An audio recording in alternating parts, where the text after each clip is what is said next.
ये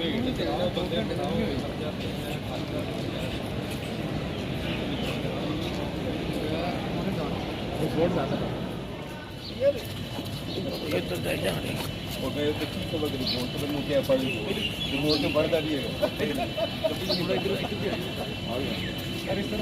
अच्छा, इसका एक तरीका ये है कि अब रिपोर्ट जो कि घर से साथ ही दुकान पे सौदा सलफ लेने गया था, वापस नहीं आया था। मैंने मुकदमा थाना डिफेंस बी में दर्ज करवा दिया था। बाद में मुलजमान की तवान की कॉल आई थी। हमने उनकी CDR भी निकलवा के तफ्तीशी को दी थी, लेकिन तफ्तीशी ने कोई कार्रवाई नहीं की थी।